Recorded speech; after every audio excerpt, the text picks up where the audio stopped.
शहर सो रहा था। अंधेरे के एक चादर ने वीरान इंडस्ट्रियल एरिया को ढक रखा था। दूर से आती ट्रैफिक की आवाज ही उस भयानक सन्नाटे को तोड़ रही थी।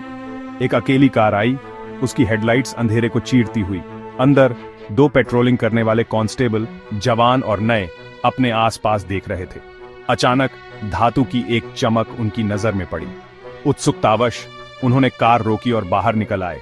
उनके टॉर्च की रोशनी खाली पड़ी फैक्ट्री के मैदान को रोशन कर रही थी। एक सड़ी हुई गंध हवा में तैर रही थी, जिससे उनकी नाक सिकुड़ गई।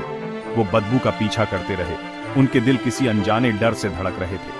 टूटी फूटी इमारत के पीछे एक भयानक नजारा उनका इंतजार कर रहा था। एक क्षत विक्षत शरीर जमीन पर पड़ा था, एक अप्राकृतिक कोण पर मुड़ा हुआ। उसकी त्वचा एक अस्वस्थ धूसर रंग की थी, हड्डियों पर तनी हुई, जो बहुत बड़ी, बहुत तेज लग रही थी। कांस्टेबल ने एक भयानक नजर का आदान प्रदान किया। ये उनके द्वारा देखी गई किसी भी चीज से परे था। अजीबोगरीब खोज की खबर ने मुंबई पुलिस में हड़कंप मचा दिया। मुश्किल से इंसान जैसा दिखने वाला शरीर मुर्दा घर ले जाया गया। मशहूर फॉरेंसिक एक्सपर्ट डॉ. तारिका ने पोस्टमार्टम की तैयारी की। उनका चेहरा गंभीर था। उन्होंने अपने करियर में अनगिनत भयावह चीजें देखी थीं, लेकिन इस केस के बारे में कुछ ऐसा था जिससे उनकी रीढ़ में ठंडक दौड़ गई। जैसे ही उसने ऑटोप्सी शुरू की, उसके उपकरण हड्डी से टकराए। खामोश कमरे में आवाज अस्वाभाविक रूप से तेज थी।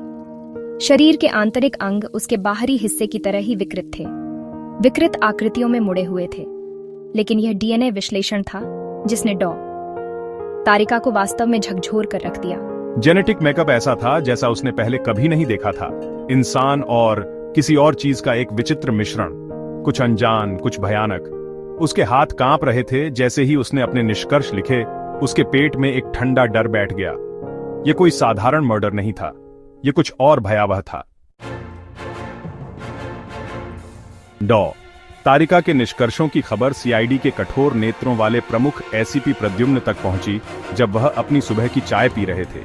उनका चेहरा आमतौर पर एक भावहीन मुखौटा चिंता से सख्त हो गया। एक जेनेटिक एनोमली, उन्होंने बुदबुदाया। शब्द हवा में भारी लटके हुए थे। यह अनजान क्षेत्र है, हमारे लिए भी।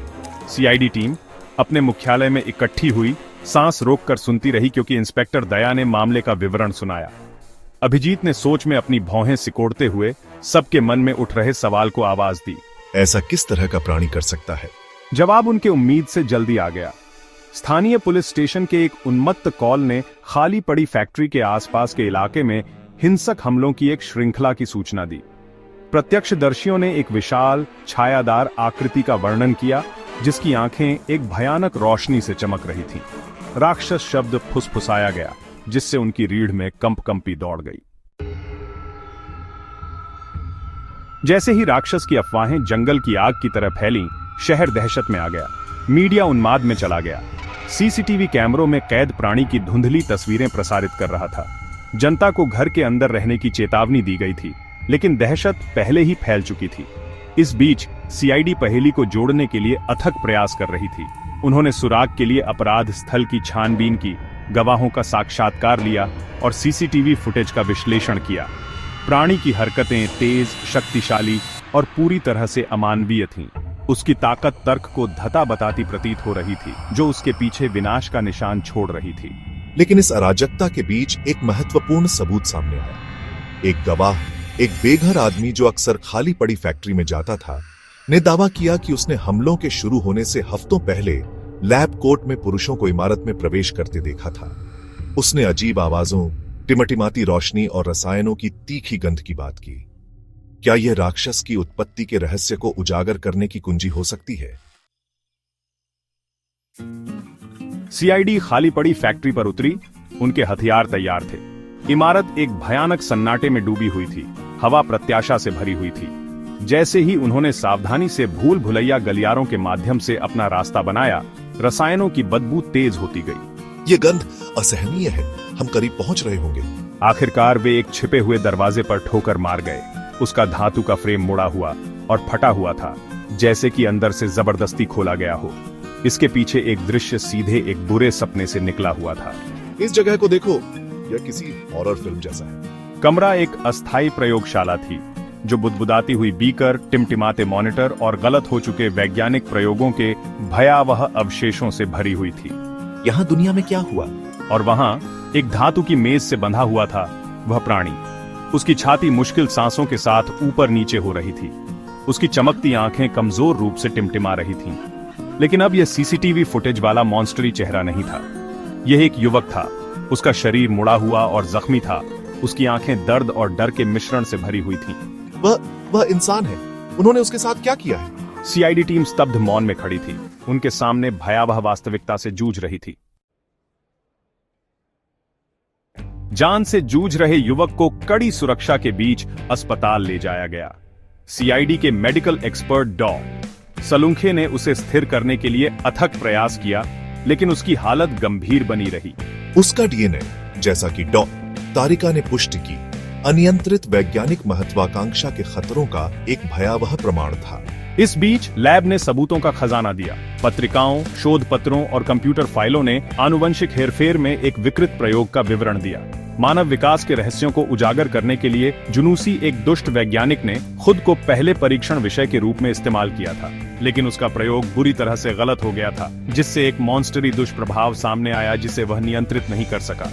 वह प्राणी एक आदिम क्रोध से प्रेरित होकर, जिसे वह समझ नहीं पाया, प्रयोगशाला से भाग गया था, जिससे शहर में कहर बरपा था। अपराध बोध और डर से ग्रस्त वैज्ञानिक ने अपनी रचना को पुनः प्राप्त करने का प्रयास किया था, लेकिन यह बहुत शक्तिशाली साबित हुआ था। अब निर्माता और रचना दोनों ही निषिद्ध ज्ञान की अपनी लापरवाह खोज के लिए कीमत चुका रहे थे। जांच ने एक व्यक्तिगत मोड़ ले लिया जब सीआईडी ने दुष्ट वैज्ञानिक की पहचान उजागर की।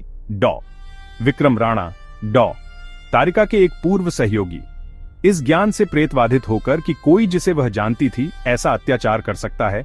डॉ तारिका ने मामले की गहराई में जांच की, यह समझने के लिए दृढ़ थी कि उसके पूर्व सहयोगी को इतने अंधेरे रास्ते पर क्या ले गया। उन्हें उनके कट्टरपंथी सिद्धांतों और अनैतिक प्रयोगों के लिए वैज्ञानिक समुदाय द्वारा बहिष्कृत कर दिया गया था।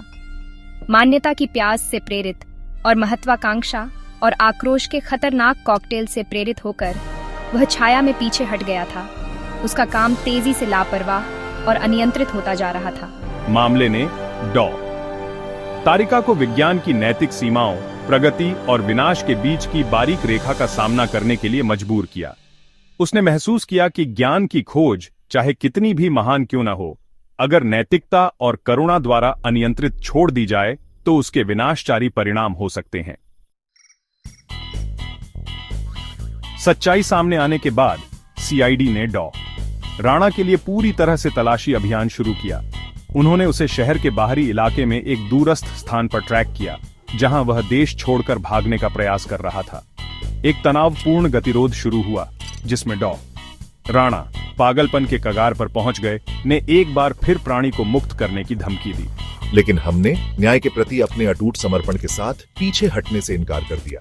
एक साहसी छापेमारी में उन्होंने डॉ राणा को पकड़ लिया, जिससे उसके आतंक का शासन समाप्त हो गया। प्राणी कमजोर और विचलित को वश में कर लिया गया और एक सुरक्षित सुविधा में ले जाया गया, जहां उसे उम्मीद है कि वह मदद प्राप्त करेगा जिसकी उसे सख्त जरूरत थी। जैसे ही सूरज शहर के ऊपर से उगा, उसके ठीक होते निवासियों पर एक गर्म चमक बिखेरते हुए सीआईडी आखिरी बार अपने मुख्यालय पर इकट्ठा हुई। मामला बंद कर दिया गया था, लेकिन डॉ राणा के कृत्यों के निशान गहरे थे।